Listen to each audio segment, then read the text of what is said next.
Good afternoon, everybody. We say a special thank you to our social media ambassadors and our much appreciated global partners. Today, in our press statement on what Nigeria's United Nations and USAID visitors must know, Part 1, we draw attention to two special non-coincidental August visitors to Nigeria who will be in Nigeria for the next few days. 1. Ambassador Mark Green, who heads the United States Agency for International Development, USAID, will be in Nigeria to assess the agency's performance and review its accountability standards in Nigeria. Secondly, in her capacity as the Special Rapporteur of the United Nations on summary, arbitrary, and extrajudicial killings and executions, Dr. Agnes Callamard will be undertaking a roughly 2-week mission to Nigeria. Both these visits are diplomatic in nature. Consequently, the visitors' itineraries have been strictly designed, with movements and interactions highly confined. Their itineraries have been put in place by Nigeria government's Ministry of External Affairs, their diplomatic counterparts of the U.S. Embassy in Nigeria, as well as the United Nations representatives and leadership team in Abuja, Nigeria. As expected, it will be extremely difficult for these two visitors to depart, even if slightly, from their straight-jacketed itinerary and be able to see things as they truly are for themselves. As usual, one would expect the Nigerian government to elaborately downplay to these visitors and shield them from the real hard facts concerning the daily hardship of Nigerians in at least the following 12 areas. 1. They should downplay the security to lives and properties inadvertently upended by the supposed law enforcement personnel of the Nigerian police and military. 2. We expect them to downplay the pervasive denial of freedom of conscience exemplified by Leah Sharibu, the denial to citizens of their freedoms enshrined in the United Nations Charter on Global Human Rights, and the denial of access by Fulani bandit jihadis brutally raped women to their self-dignity. Thirdly, we expect them to downplay the fear of incarceration and harassment of Nigerians by state agencies such as EFCC, while Nigerians are now constrained into speaking in cracked hushed tones, unable to boldly come out to defend their freedoms and human rights. 4. We expect that there will be a downplay of the wanton and open disregard for the Constitution and the rule of law, especially by the federal government of Nigeria.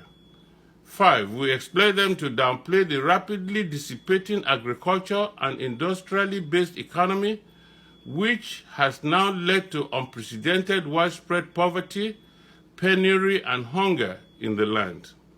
6. We expect them to also downplay the further exacerbation of this poverty situation in Nigeria by the unprecedented internal and external financial indebtedness, as well as capital flight, which has now brought Nigeria to the brink of financial bankruptcy.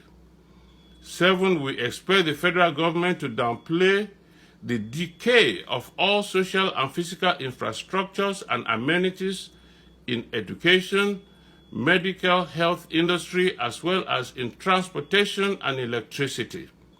Let me here pause to say kudos to Lagos State Education District 1 in respect of their educational performance. Number 8, we expect the Nigerian government to downplay the Fulani ethnic bigotry and domination of every instrument and architecture of Nigeria's national government, including education, security, and revenue management.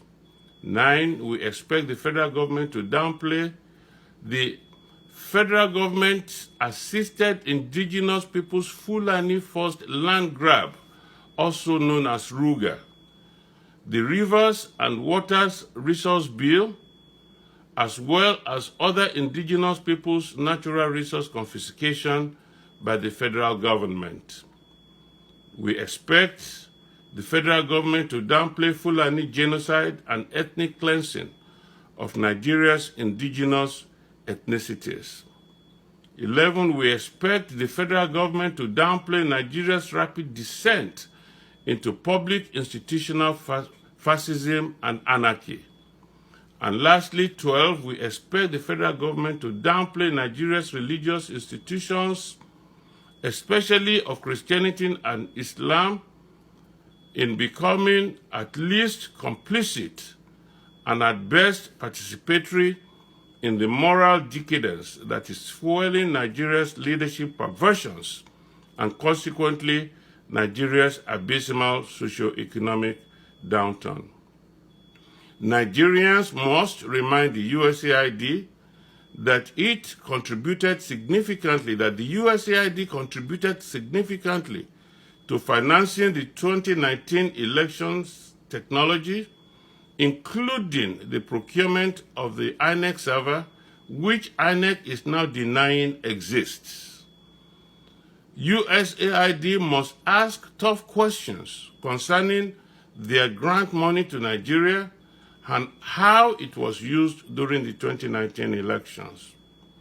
Nigerians must not fail to point USAID Administrator Ambassador Mark Green to Nigeria's 2019 Independent International Election Observer Report by the EU, IRI, and NDI, which seriously indicted the election umpires, INEC, and their co-conspirators in subverting and truncating the prior to 2019 upward trend of Nigeria's free, fair, credible, and transparent elections.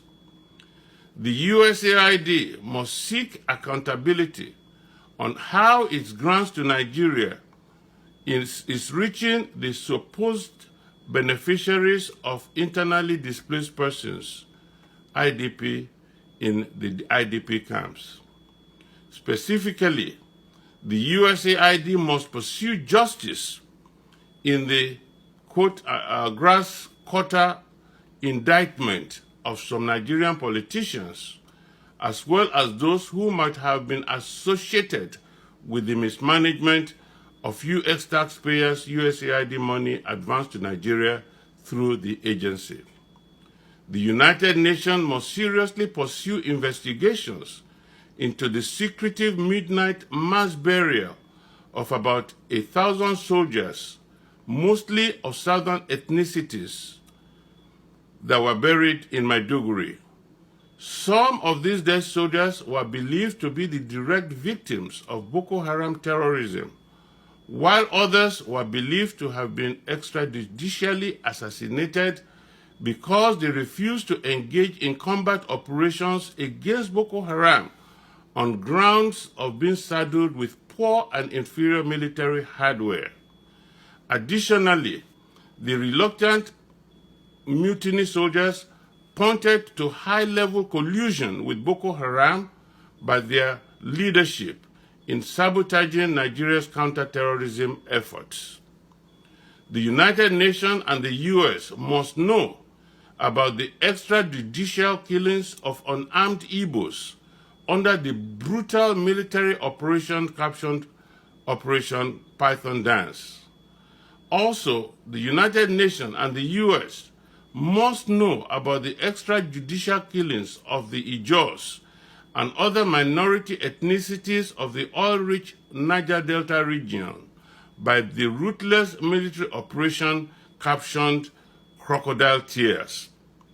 The United Nations and the US must assist Nigeria in making sense of the EB incident of August 6, 2019, where uniformed Nigerian military personnel killed men of the Nigeria police force and freed a kidnapped linchpin in Taraba State. Also, Nigeria needs the United Nations and US help in exposing and explaining the confirmation by a Fulani bandit of how Nigerian Air Force choppers recently dropped weapons for his gang inside Dinya Forest in Kankara local government area of Katsina State.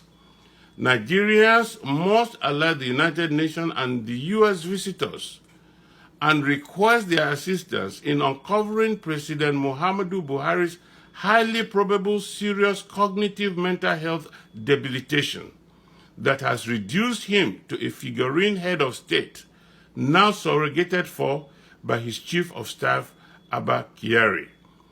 Nigeria's UN and US visitors must be made aware of Buhari's Islamic Caliphate cabal's efforts at truncating Nigeria's democracy in their rabid pursuit of holding on to power by all means. Erroneously, Buhari prominently cited the precedents of the well-known technically miscarriage of justice by the same Supreme Court in the case of Adeleke versus Oyetola in the consideration of the 2018 gubernatorial election in Osun State. Thus, Buhari, through his lawyer, Chief Wole Olanipekun, SAN, is attempting to mislead Nigerians against the clear provision of the 1999 Constitution and the Electoral Act of 2010 as amended. Buhari is now opining that no law in Nigeria required him to produce his certificate to prove his eligibility to vie for presidency, and that under the 1999 Constitution, he was only required to be educated. Ordinarily, when Nigerians apply for a job, they are not only to be educated to the level of the job requirement, but must also show the appropriate certification and other evidentiary proofs attesting to the attainment of the required level of education. That being the case for all Nigerians, how much more would be required of those vying for election into Nigeria's highly coveted offices? How could Buhari, who under oath had twice vowed to uphold the Constitution of the Federal Republic of Nigeria, descend to this level of uncouth depravity just to hold on to power by all means necessary? Takiya is the shame of our country, Nigeria.